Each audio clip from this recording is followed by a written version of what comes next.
Hello students, एक बार फिर से आप सभी लोगों का स्वागत है। प्रोग्रामिंग सीखने की इस सीरीज में आज हम लोग सीखने वाले हैं लॉजिकल ऑपरेटर के बारे में। लॉजिकल ऑपरेटर क्या होता है? देखिए, those operators which process logical statements are called logical operators. वे ऑपरेटर जो लॉजिकल स्टेटमेंट को प्रोसेस करते हैं उन्हें लॉजिकल ऑपरेटर कहा जाता है।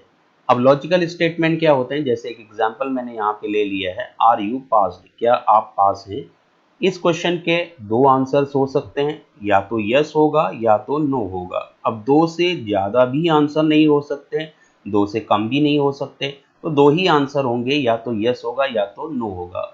अब इसी यस को ट्रू कहा जाता है और नो को क्या बोल दिया जाता है? फॉल्स। और उसी ट्रू को 1 कहा जाता है और फॉल्स को क्या कहा जाता है? 0। ऐसे तमाम क्वेश्चंस या स्टेटमेंट जिनके केवल दो आंसर्स होते हैं उन्हें हम लोग लॉजिकल स्टेटमेंट कहते हैं।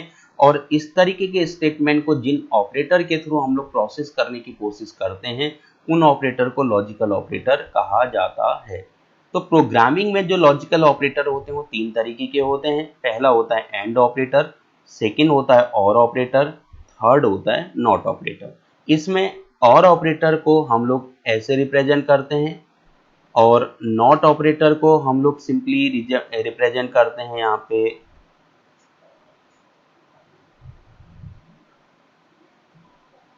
नॉट ऑपरेटर को इस सिंबल के थ्रू, और ऑपरेटर को हम लोग इससे रिप्रेजेंट करते हैं, एंड ऑपरेटर को हम लोग इस सिंबल के थ्रू रिप्रेजेंट करते हैं।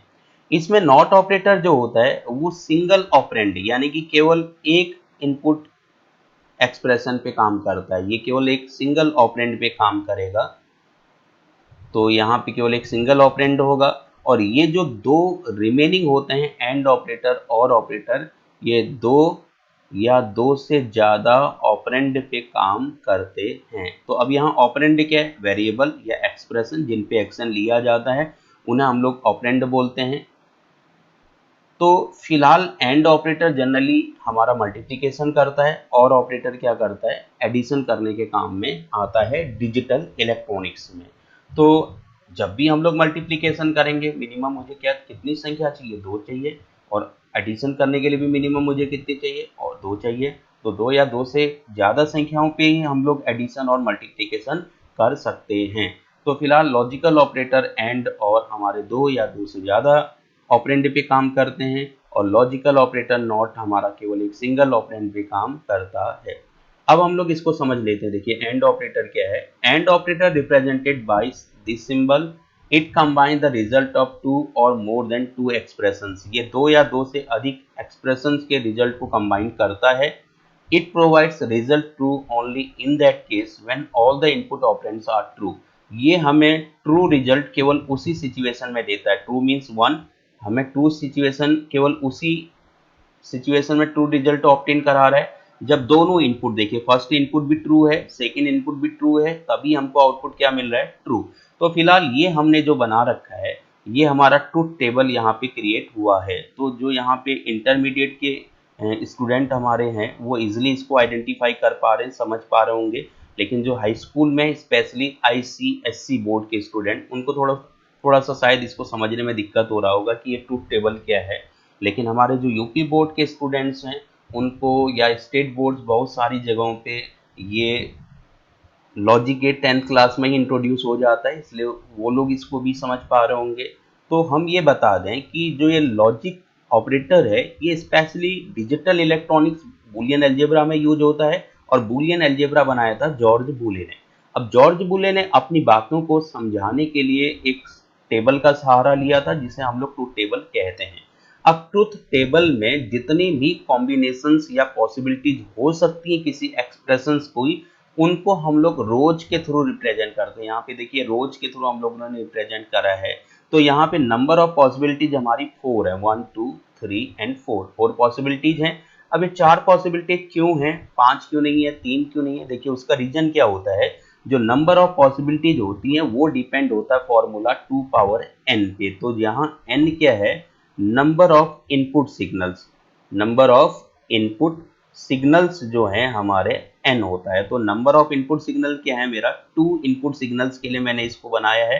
तो n की वैल्यू क्या हो गई? यहाँ पे n की वैल्यू हो गई 2। तो अगर मैं इस फॉर्मूले पे फिट करूंगा तो क्या आएगा 2 पावर 2, यानी कि पॉसिबिलिटीज क्या हो जाएंगी 4। तो इस तरीके से हर पॉसिबिलिटीज के लिए मेरी एक लाइंस यहाँ पे ड्रॉ मैंने कर रखा है। ठीक है, तो अब एंड ऑपरेटर क्या काम करता है, मैंने आपको बताया मल्टीप्लीकेशन करता है। तो 0 इंटू 0 क्या आता है, 0 आता है। 0 इंटू 1 क्या होता है, 0 होता है। 1 इंटू 0 क्या होता है, 0। 1 इंटू 1 1, यानी कि एंड ऑपरेटर की ट्रूथ टेबल के अकॉर्डिंग जब सारे इनपुट हमारे ट्रू होते हैं तभी मेरे को आउटपुट ट्रू मिलता है। कभी भी अगर एक भी इनपुट हमारा फॉल्स हो गया, जैसे पहला फॉल्स है तो ओवरऑल आउटपुट हमारा ही फॉल्स मिल रहा है। देखिए मेरे को यहाँ अगर मेरा सेकंड भी इनपुट अगर फॉल्स है तब भी मेरे को फॉल्स आउटपुट मिल रहा है। अगर मेरे दोनों इनपुट फॉल्स हैं तो तब भी मेरे को क्या मिल रहा है, फॉल्स मिल रहा है। तो यहाँ पे फॉल्स मीन्स है 0 और ट्रू मीन्स है 1। तो हमें 1 आउटपुट कब मिल रहा है, ट्रू आउटपुट कब मिल रहा है, जब दोनों इनपुट ट्रू होते हैं। तो इसी बात को यहाँ पे बोला जा रहा है it provides result true only in that case when all the input operands are true. तो ये ट्रू रिजल्ट केवल उसी सिचुएशन में हमें ऑब्टेन कराता है जब सारे इनपुट हमारे ट्रू होते हैं। और अगर एक भी इनपुट हमारा फॉल्स होगा या दोनों इनपुट हमारे फॉल्स हो गए तो हमारा फाइनल आउटपुट क्या हो जाता है, फॉल्स हो जाता है। तो फर्स्ट 3 हमारी पॉसिबिलिटीज में आउटपुट हमें फॉल्स मिल रहा है और लास्ट में हमें क्या मिल रहा है, ट्रू मिल रहा है, ट्रू मिल रहा है। ठीक है, तो इस तरीके से एंड ऑपरेटर हमारा मल्टीप्लिकेशन का काम करता है। नेक्स्ट हम बात करते हैं और ऑपरेटर। और ऑपरेटर को किससे रिप्रेजेंट करा जाता है, इस सिंबल के थ्रू रिप्रेजेंट किया जाता है। It combine the result of 2 और मोर देन 2 एक्सप्रेशन। ये भी क्या होता है, एंड के तरीके से 2 या 2 से ज्यादा एक्सप्रेशंस को कंबाइन करेगा, क्योंकि और ऑपरेटर क्या करता है, जोड़ता है। और जोड़ने के लिए मिनिमम कितनी संख्या हमें रिक्वायरमेंट होती है, कम से कम 2 संख्याओं की रिक्वायरमेंट होगी। कभी भी एक संख्या को तो हम लोग जोड़ नहीं सकते ना, तो इसलिए जोड़ने के लिए 2 और मोर देन 2 नंबर्स की हमें रिक्वायरमेंट होती है। तो ठीक इसी तरीके से और एक्सप्रेशन भी 2 या 2 से ज्यादा और ऑपरेटर भी 2 या 2 से ज्यादा एक्सप्रेशन पे काम करता है। अब ये हमें ट्रू आउटपुट कब देता है, देखिए ये एडिशन काम करता है। तो 0 प्लस 1 1 आ रहा है, 1 प्लस 0 1 आता है, 0 प्लस 0 0 होता है, 1 प्लस 1 वैसे तो 1 0 होता है लेकिन यहाँ पे 1 लिखा जाता है। तो हमें इसको समझना यूं है, जब सारे इनपुट हमारे फॉल्स होते हैं, देखिए जब सभी इनपुट हमारे फॉल्स होंगे तभी हमें आउटपुट क्या मिलता है, फॉल्स मिलता है। अगर इनपुट किए गए सिग्नल में एक भी सिग्नल हमारा ट्रू हो गया, चाहे सेकंड वाला सिग्नल ट्रू हो, चाहे फर्स्ट सिग्नल हमारा ट्रू हो, या दोनों हमारे ट्रू होते हैं, तो हमें फाइनल आउटपुट क्या मिल जाता है, ट्रू मिलता है। तो यही चीज यहाँ बोला जा रहा है, it provides result true in that case when any one input operand is true. अगर कोई भी एक इनपुट ऑपरेंड अगर ट्रू होता है तो ये ऑपरेटर हमें ट्रू आउटपुट ऑब्टेन करा देता है। नेक्स्ट बात करते हैं नॉट ऑपरेटर। तो फिलहाल एंड ऑपरेटर और ऑपरेटर ये दोनों क्या होते हैं, हमारे 2 या 2 से ज्यादा सिग्नल पे काम करते हैं, लेकिन नॉट ऑपरेटर केवल एक ऑपरेंड पे काम करता है, जिस कारण इसको हम लोग डिजिटल इलेक्ट्रॉनिक्स में इन्वर्टर भी कहते हैं। इन्वर्टर, तो इसको इन्वर्टर भी बोला जाता है। और इन्वर्टर हमेशा सिंगल सिग्नल पे काम करता है और वो क्या देता है, अगर हम उसको 1 इनपुट करवाएंगे तो हमें वो 0 देगा, और अगर हम उसको 0 इनपुट करवाएंगे तो आउटपुट के फॉर्म में हमको क्या देता है, 1 ऑब्टेन कराता है। तो it is similar to inverter gate in digital electronics. It is represented by the symbol not. ठीक है, इसके थ्रू हम लोग इसको रिप्रेजेंट करते हैं। अब अगर इसकी ट्रूथ टेबल हम लोग ऑब्टेन कराएंगे तो मैंने क्या बताया कि नॉट ऑपरेटर जो होता है केवल एक सिंगल ऑपरेंड पे काम करता है, और जो हमारी पॉसिबिलिटीज क्या होती है वो फॉर्मूला डिपेंड होता है हमारा 2 पावर n। तो यहाँ n क्या हो गया 1, अगर मैं इस पे अप्लाई करूंगा तो क्या आएगा 2 पावर 1, यानी कि पॉसिबिलिटीज क्या हो जाएंगी, 2 पॉसिबिलिटीज होती हैं। तो अगर मैं नॉट ऑपरेटर का ट्रूथ टेबल बनाता हूँ, देखिए नॉट ऑपरेटर हो गया, तो कोई भी ऑपरेटर का ट्रूथ टेबल में 2 पार्ट होंगे। एक पार्ट हमारा इनपुट सेक्शन होगा, तो ये होगा इनपुट सेक्शन, और ये वाला हो गया हमारा आउटपुट सेक्शन। और पॉसिबिलिटीज क्या हो जा रही, 2 पॉसिबिलिटीज हो रही हैं हमारी। ठीक है, तो ये बनाया हमने ट्रूथ टेबल। और ट्रूथ टेबल किसके लिए है, ये है नॉट ऑपरेटर के लिए ट्रूथ टेबल। तो 2 पॉसिबिलिटीज हो गई। अगर हम 1 इनपुट कराएंगे देन मुझे आउटपुट ठीक उसका रिवर्स मिलेगा 0, और अगर मैं 0 इनपुट कराऊंगा तो ठीक उसका रिवर्स आउटपुट मेरे को 1 मिलता है। तो अब हम इन तीनों ऑपरेटर को प्रैक्टिकली प्रोग्राम में कैसे इंप्लीमेंट किया जाएगा इसको देखते हैं। तो पहले हम लोग एंड ऑपरेटर को यहाँ पे समझ लेते हैं। देखिए कैसे किस तरीके से हम लोग यहाँ पे क्वेश्चन कर पाएंगे। तो मैं इसके लिए दो वेरिएबल डिक्लेयर कर रहा हूँ। फर्स्ट वेरिएबल मैंने ए डिक्लेयर कर लिया, ए की वैल्यू मैंने दे दी 5। ऐसे एक और वेरिएबल मैंने ले लिया बी, इसकी वैल्यू मैं दे देता हूँ 6। अब मैं इनको चेक करना है लॉजिकल एंड ऑपरेटर के अकॉर्डिंग कैसे हम काम करेंगे। तो पहले मैं सी आउट यहाँ लिखा। अब क्या ए वैल्यू 4 के इक्वल है एंड ए की बी की वैल्यू हमारा 10 के इक्वल है। ये मेरे को प्रिंट आउट सी आउट पे प्रिंट करना है। तो अभी हम इसको समझते हैं, देखिए कैसे काम करेगा। फर्स्ट कंडीशन आप देखिएगा, क्या ए की वैल्यू 4 के इक्वल है। तो ए हमारा यहाँ पे क्या है 5 है।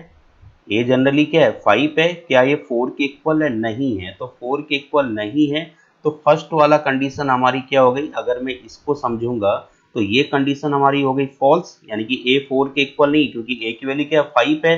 तो ए की वैल्यू 5 है तो 4 के इक्वल तो नहीं है। तो नहीं है तो फर्स्ट वाले पार्ट का आंसर क्या आ जाएगा, 0 आ जाएगा। यानी कि ये जो पोर्शन हो गया इसका आंसर हो गया हमारा 0, यानी कि फॉल्स। अब हम सेकंड वाला चेक करते हैं, क्या b की वैल्यू 10 के इक्वल है। b क्या है 6 है। तो क्या ये 10 के इक्वल है? नहीं है। तो ये भी क्या हो गया, फॉल्स हो गया। तो सेकंड वाला स्टेटमेंट भी हमारा फॉल्स हो गया।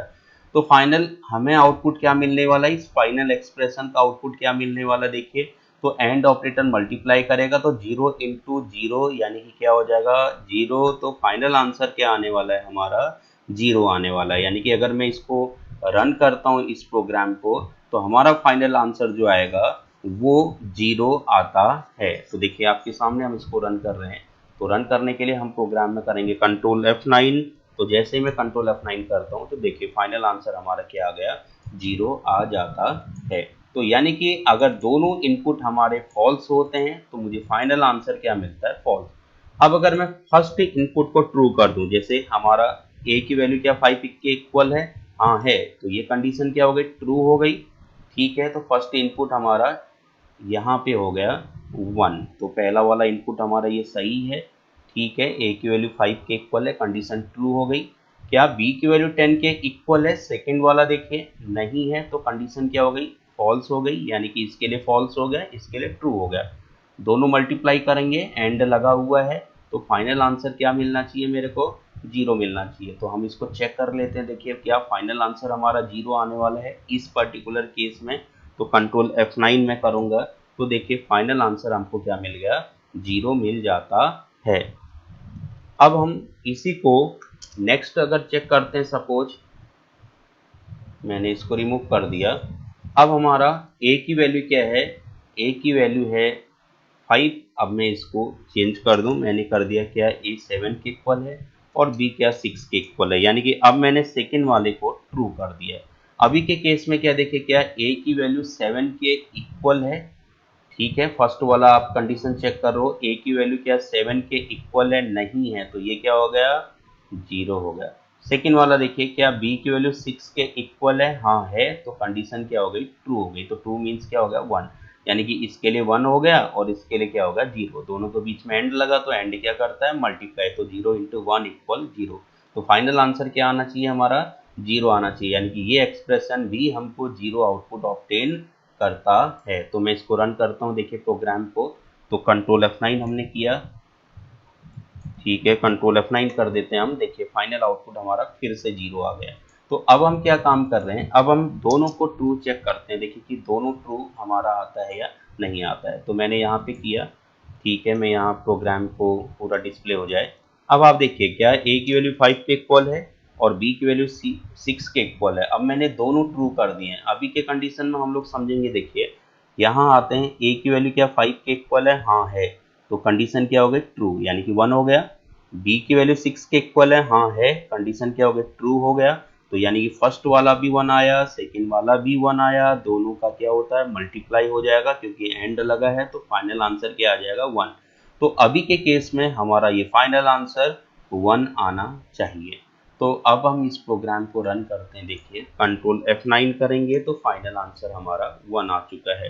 तो इस तरीके से अब हम ये समझ गए हैं कि एंड ऑपरेटर में क्या हो रहा है। देखिए एंड ऑपरेटर में जब सारे इनपुट हमारे 1 होते हैं, अगर हम प्रोग्राम को समझने की कोशिश करें तो क्या हो रहा है कि अगर दोनों इनपुट हमारे 1 होते हैं, देखिए अगर ये फर्स्ट वाला इनपुट भी 1 होता है और सेकंड वाला इनपुट भी 1 होता है, ये वाला, तभी हमारा आउटपुट क्या होता है, 1 होता है।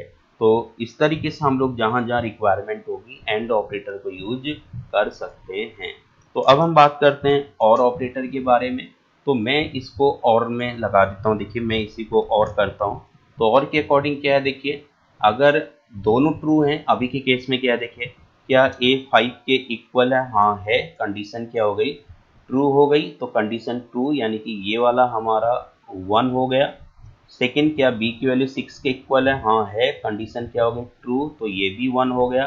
तो 1 प्लस 1, तो जब दोनों 1 होंगे तो फाइनल आंसर क्या मिल जाता है हमको, 1 मिल जाता है। यानी कि और ऑपरेटर के केस में ये 1 हो जाएगा, वैसे तो एंड में भी ये 1 था, तो और में भी ये फाइनल आउटपुट हमें 1 मिलने वाला है। तो मैं इसी को रन कर लेता हूँ। देखिए फाइनल आउटपुट हमारा 1 मिलेगा। कंट्रोल F9 हमने कर लिया प्रोग्राम को, तो कंट्रोल F9 करेंगे तो ये 1 आउटपुट हमारा ऑब्टेन हो जाता है।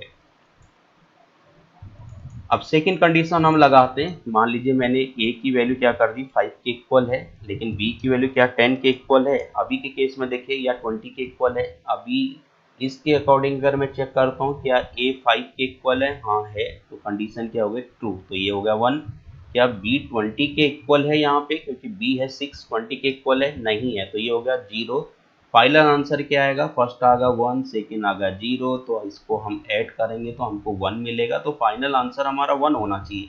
अगर ये एंड ऑपरेटर होता तो क्या हो जाता, 0 हो जाता। लेकिन और ऑपरेटर में क्या होता है, अगर एक भी 1 हो जाएगा तो फाइनल आंसर हमारा 1 हो जाएगा, चाहे पहला वाला 1 हो या दूसरा वाला 1 हो, तो फाइनल आंसर हमारा 1 होगा। तो अभी हम इस प्रोग्राम को रन करेंगे तो हमारा आउटपुट देखिए 1 आ गया।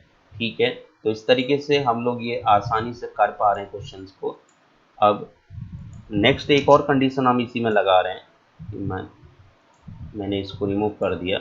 अभी के केस में देखिए कि अगर मैं फर्स्ट वाले को मैंने फॉल्स ट्रू रखा था और सेकंड को फॉल्स कर दिया, अब मैं क्या कर रहा हूँ, फर्स्ट को मैं फॉल्स कर देता हूँ। मान लीजिए मैंने करा क्या, a 10 के इक्वल है और b क्या कर दिया मैंने 6 के इक्वल है। अब आप देखिए इस केस में भी क्या हो रहा है, फर्स्ट वाला हमारा अगर हम कंडीशन चेक करेंगे क्या a 10 के इक्वल है, नहीं है, तो ये होगा 0। क्या b 6 के इक्वल है, हाँ है, तो ये हो गया 1। तो 0 प्लस 1 इक्वल 1, यानी कि फाइनल आउटपुट हमारा क्या आने वाला है, फाइनल आउटपुट हमारा आने वाला है 1। यानी कि अगर हम इस प्रोग्राम को रन करेंगे तो मुझे आउटपुट क्या मिलने वाला है, 1 मिलने वाला है। तो अब मैं इसको रन करता हूँ। देखिए कंट्रोल F9, तो हमारा 1 आउटपुट आ चुका है। तो हमारा नॉट ऑपरेटर में 0 आउटपुट कब आएगा, या सॉरी और ऑपरेटर में 0 आउटपुट कब आता है, जब दोनों इनपुट हमारे फॉल्स होंगे, यानी कि फर्स्ट वाला भी फॉल्स हो और सेकंड वाला भी फॉल्स हो। अभी के केस में जैसे हो रहा है तभी हमें आउटपुट क्या मिलेगा, फॉल्स मिलता है। जैसे मान लीजिए क्या a 10 के इक्वल है, नहीं है, तो ये क्या हो गया 0। क्या b 20 के इक्वल है, नहीं है, तो ये भी क्या हो गया 0। तो 0 प्लस 0 इक्वल क्या हो जाता है 0। तो इस तरीके से फाइनल आउटपुट अभी के केस में क्या मिलेगा हमको, 0 मिल जाता है। तो अब मैं इस प्रोग्राम को रन करने वाला हूँ। देखिए कंट्रोल F9 अगर हम करेंगे तो अब हमको 0 मिला। तो और ऑपरेटर क्या बोलता है, और ऑपरेटर कहता है कि इनपुट किए गए जितने भी हमारे कंडीशंस होती हैं, जब सारे 0 होंगे तभी 0 होगा। अब ऐसा नहीं है कि और ऑपरेटर या एंड ऑपरेटर में 2 ही एक्सप्रेशन होते हैं, हम चाहे तीसरा एक्सप्रेशन भी कर सकते हैं। जैसे c की वैल्यू मैंने कर दिया 3, मैं इसमें एक और ऑपरेटर जोड़ूंगा और यहाँ मैं c के लिए भी कर सकता हूँ। क्या c की वैल्यू 1 के इक्वल है, तो देखिए 3 हो गए हमारे। तो अब अगर मैं इसके अकॉर्डिंग इसको समझने की कोशिश करूँ तो देखिए ये क्या होने वाला है, क्या a की वैल्यू 10 के इक्वल है, नहीं है, तो ये होगा 0। क्या b की वैल्यू 20 के इक्वल है, नहीं है, तो ये भी होगा 0। क्या c की वैल्यू 1 के इक्वल है, नहीं है, तो ये भी होगा 0। तो तीनों को ऐड करेंगे 0 प्लस 0 प्लस 0, तो फाइनली क्या मिलेगा 0। तो इस फाइनल एक्सप्रेशन में क्या मिलने वाला है हमको 0। तो अगर मैं इस प्रोग्राम को भी रन करता हूँ तो मेरे को क्या मिलेगा, 0 आउटपुट मिलता है। तो मैं कंट्रोल F9 करूंगा, देखिए 0 आ गया। तो ये 1 कब होगा, अगर तीनों में से एक भी कंडीशन ट्रू हो गई, चाहे वो पहली वाली कंडीशन हो, चाहे वो सेकंड वाला एक्सप्रेशन हो या थर्ड वाला एक्सप्रेशन हो, यानी कि इन तीन में से चाहे ये एक्सप्रेशन या लास्ट वाला सी वाला एक्सप्रेशन, इन तीन में से एक भी ट्रू होने पे ओवरऑल कंडीशन हमारी क्या हो जाएगी, ट्रू। जैसे मैंने थर्ड वाले को ट्रू कर दिया। अभी के केस में अब आप इसको समझेंगे, देखिए यहाँ पे क्या हो रहा है, क्या a की वैल्यू 10 के इक्वल है, नहीं है, तो ये क्या हो गया 0। क्या b की वैल्यू 20 के इक्वल है, नहीं है, ये भी क्या हो गया 0। क्या c की वैल्यू 3 के इक्वल है, हाँ है, तो ये क्या हो गया 1। तो अब अगर हम इसको फाइनल, हमें आंसर क्या मिलने वाला है जब मैं इसको ऐड करूंगा, क्योंकि और ऑपरेटर एडिशन करेगा 0 प्लस 1। अब इन तीनों को जोड़ूंगा तो मुझे क्या मिल जाएगा 1 मिल जाएगा। तो फाइनल जो मेरा आंसर आने वाला है 1 आने वाला है। तो इस तरीके से देखिए, अगर मैं इस एक्सप्रेशन को रन करता हूं तो मुझे आंसर क्या मिल जाएगा 1 मिल जाएगा। देखिए कंट्रोल F9, तो ये 1 आ गया। तो इस तरीके से हम लोग और ऑपरेटर को अकॉर्डिंग रिक्वायरमेंट, जहां जहां रिक्वायरमेंट होगी हमें, तो हम अपने मुताबिक उसको यूज कर सकते हैं। तो अब बात करते हैं लॉजिकल नॉट ऑपरेटर की। तो नॉट ऑपरेटर क्या काम करता है, देखिए ये केवल एक सिंगल एक्सप्रेशन पे काम करेगा। जैसे यहाँ पे हमने 3 एक्सप्रेशन लगा दिया था और पे 1, ये था 2 और ये वाला क्या था 3। लेकिन नॉट हमेशा हमारा सिंगल, केवल एक एक्सप्रेशन पे काम करेगा, दो या दो से ज़्यादा पे नहीं करेगा काम, केवल एक सिंगल पे करेगा। तो इसलिए बाकी रिमेनिंग दो वेरिएबल की मुझे ज़रूरत नहीं है। अब आप यहाँ देखिए, क्या a की वैल्यू 10 के इक्वल है। अगर मैं इस एक्सप्रेशन को देखूंगा तो यहाँ पर मैं बात कर रहा हूँ क्या a की वैल्यू 10 के इक्वल है, तो अभी नॉट नहीं लगाया हमने, तो 10 के इक्वल है, नहीं है, तो इसका आंसर क्या आना चाहिए, इसका आना चाहिए फॉल्स। फॉल्स मीन्स 0 आना चाहिए। भाई a की वैल्यू 10 के इक्वल नहीं है तो हमारा आंसर क्या आ जाएगा 0 आ जाएगा। तो अगर मैं इस एक्सप्रेशन को रन करता हूँ, देखिए हमारा आंसर आने वाला है 0, तो ये हो गया 0। अब अगर मैं, आंसर तो आ गया 0, तो अगर मैं इसमें नॉट लगा दूं तो नॉट क्या करता है, ठीक रिवर्स कर देगा। यानी कि इतने का आंसर हमको क्या मिल रहा था 0 मिल रहा था। अब नॉट क्या काम करेगा, उस 0 को उल्टा कर देगा, यानी कि क्या मिल जाएगा 1 मिल जाएगा। तो मैं इसको रन करूंगा तो देखिए 1 हो गया, ठीक है। और अगर 1 होगा आउटपुट तो हमको क्या मिल जाएगा, अगर एक्सप्रेशन का आउटपुट 1 होगा तो फाइनल आउटपुट हमको उसका उल्टा यानी कि 0 मिल जाएगा। जैसे a की वैल्यू क्या 5 के इक्वल है। अब इतने का आंसर क्या होगा, इतने का आंसर तो होगा ट्रू। ट्रू मीन्स 1, ठीक है। अगर मैं केवल इतने को रन करूं, देखिए केवल इस एक्सप्रेशन को रन करूंगा तो हमारा आंसर क्या हो जाएगा 1। क्यों, क्योंकि क्या a की वैल्यू 5 के इक्वल है, कंडीशन क्या हो गई ट्रू हो गई, तो ट्रू के लिए क्या लिखा जाता है 1। तो इस एक्सप्रेशन का आंसर आ जाएगा 1। अब अगर मैं इसमें नॉट का यूज कर लूं तो नॉट क्या करेगा, हमारे 1 को पलट देगा, और पलटने के क्या बना देगा 0 बना देगा। तो कंट्रोल F9 में करूंगा तो ये हो गया 0, यानी कि फॉल्स हो गया। तो अब हम समझ चुके हैं कि नॉट ऑपरेटर क्या काम कर रहा है, हमेशा एक सिंगल एक्सप्रेशन पे काम करता है, और जो भी हमारा एक्सप्रेशन का फाइनल आउटपुट होता है उसको निगेशन कर देता है, उसका रिवर्स कर देता है। अगर फाइनल एक्सप्रेशन का हमें रिजल्ट ट्रू मिल रहा होगा तो नॉट उसको फॉल्स में कन्वर्ट कर देता है, और अगर रिजल्ट फॉल्स मिल रहा होगा तो नॉट उसको ट्रू में कन्वर्ट कर देता है। तो इस तरीके से तीनों ऑपरेटर को हम लोग, एंड ऑपरेटर को, और ऑपरेटर को, नॉट ऑपरेटर को अकॉर्डिंग रिक्वायरमेंट अपने प्रोग्राम में यूज कर सकते हैं। तो उम्मीद है आज का ये लॉजिकल ऑपरेटर आप लोगों को समझ में आ गया होगा। Thank you.